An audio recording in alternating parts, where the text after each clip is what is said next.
প্রতীক্ষা কাজে দিয়েছে।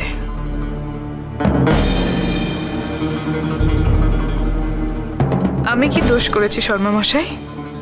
আমার অপরাধ কি?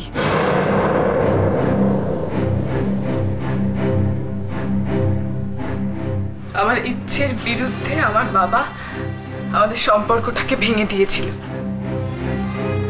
আমার বয়স তখন অনেক কম, আমার মতামতের কোনো মূল্য ছিল না।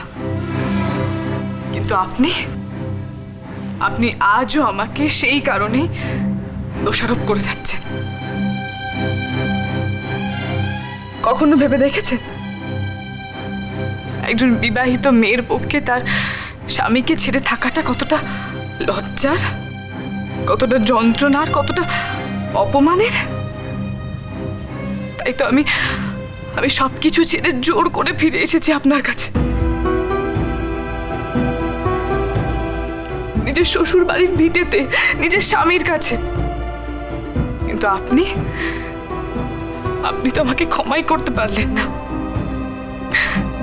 এতটাই পোড়া কপাল আমার।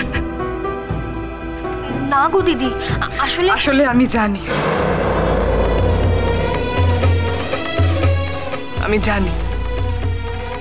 আসলে উনি আমাকে ঘেন্না করেন, এতটা ঘেন্না করেন যে রাতে আমার পাশে শুতে ওনার ঘর রিড়ি করে। সত্যি কথা বলুন তো শর্মা মশাই, আমি কি এতটা ঘেন্নার পাত্রী? তুমি পথিককে ভুল বুঝছো পদ্মা দিদি। পথিকের সত্যিই কোনো দোষ নেই। পথিক তো একাই এসে বসেছিল। আমি এসে বসেছিলাম পথিকের ঘুমিয়ে যাওয়ার পর। তারপর আমিও যে কখন ঘুমিয়ে পড়লাম তার আর খেয়াল নেই। দোষটা আমারই পদ্মা দিদি। কে ওকে এত সত্যি কথা বলতে বলেছে? ও তো বলতেই পারে পথিক আমার। তাই জেঠিমার আদেশে ঘরে না গিয়ে বাইরে দুজনে বসেছি, তাও বলবে না। এতে তোমার আবার দোষের কি হলো?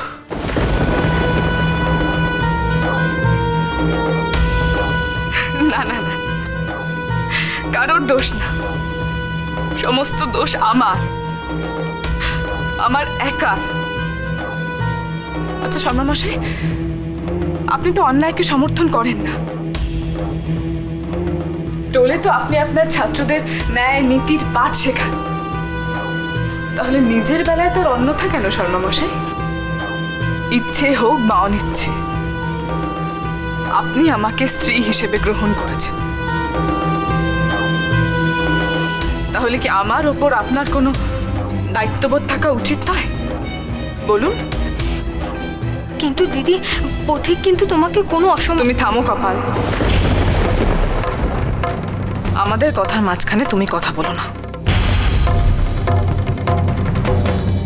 আপনি বলুন শর্মা মশাই, আপনি পণ্ডিত মানুষ, বিচক্ষণও বটে। আপনার ন্যায় বিচার সমস্ত লোকেরা বিনা প্রশ্নে মেনে নেয়। সেই আপনি কিনা নিজের ঘরেই অবিচার করছেন। নিজের বিবেককে প্রশ্ন করুন, নিজের নীতি জ্ঞানের কাছে জানতে চান আপনি যেটা করছেন সেটা কি ঠিক করছেন? আপনি আচরি ধর্ম পরে শিখাইবে। নিজের ধর্ম সাক্ষী করা স্ত্রীকে অনাদর করা, দুই স্ত্রীকে সমদৃষ্টিতে না দেখা কি আপনার মতন ধর্মনিষ্ঠ মানুষের শোভা পায় শর্মা মশাই? তুমি রাগ করো না পদ্মা দিদি। পথিক কিন্তু তোমাকে কখনোই ও চোখে দেখে না। ভালোবাসেন। শুনেছি ভালোবাসা দিলে ভালোবাসা পাওয়া যায়। তাহলে আমার ভালোবাসা প্রমাণ করতে আর কি করতে হবে? আমি তো আপনার কাছে স্ত্রীর সম্মানটুকু ছাড়া আর কিচ্ছু চাইনি।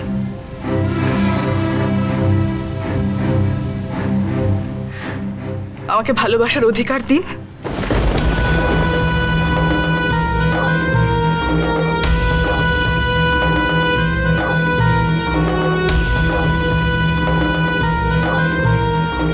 দোষ আমারই পদ্মা দিদি।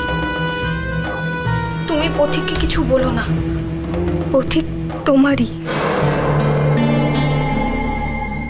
আমি পথিকের কাছে এসেছিলাম।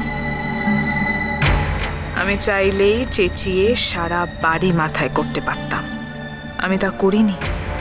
আমার চালে কাজ হয়েছে। এবার তোদের অপরাধ বোধ তোদের কুড়ে কুড়ে খাবে। এখন উনি আমার, এটা জেনে শুনেও তুমি ওনার কাছে এসেছিলে আমার ভালোবাসাকে অসম্মান করবে বলে, তাই তো? শোনো কপাল, আমি নিজের অধিকার ছিনিয়ে নিতে জানি। পদ্মাবতী কারোর দয়ার টানের উপর ভরসা করে না।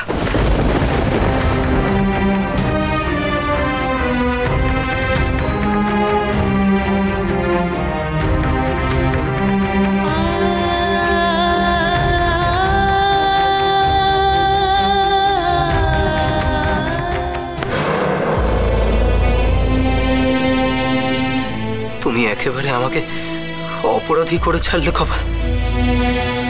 তবুও যদি মুখ ফুটে নিজের অধিকারের কথা বলতে, তাও না হয় বুঝতাম।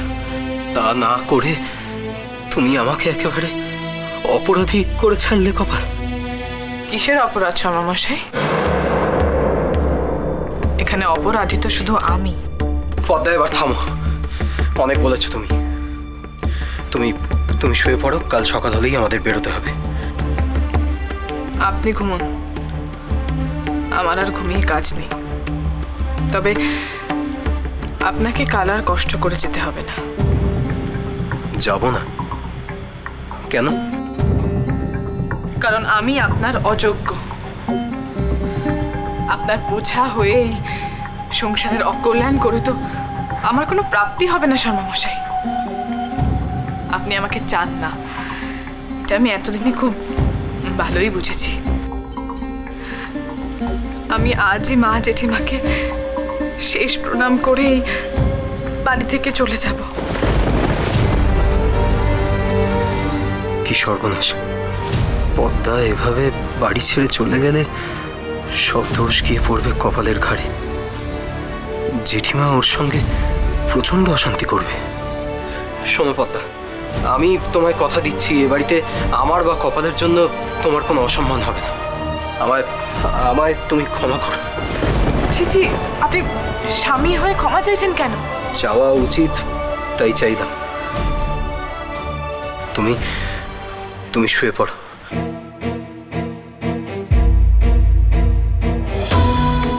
এই তো পথে আসুন শর্মামশাই, সবে তো একটু মোচড় দিয়েছি। এরপর আস্তে আস্তে আপনার জেদ, অবজ্ঞার আবরণ সব ভেঙে ফেলব, সব। তখন বুঝবেন এই পদ্মাবতীর কত ক্ষমতা।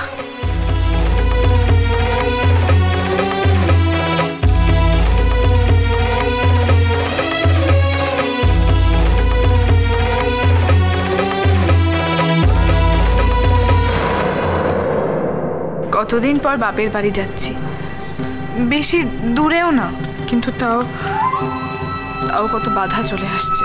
মা গো মা, প্রথমবার একসাথে বাইরে যাচ্ছে, কোথায় জোরে যাবে না বলে চলে গেল। সে কি, কাউকে কিছু না বলে সে চলে গেল? পথিক চলে গেছে, আমার তো দেখা হলো না। তোমার জন্যে নব আজ সকালে কাছারি চলে গেছে, কাউকে কিছু না বলে। তোমার মুখ দেখবে না সে।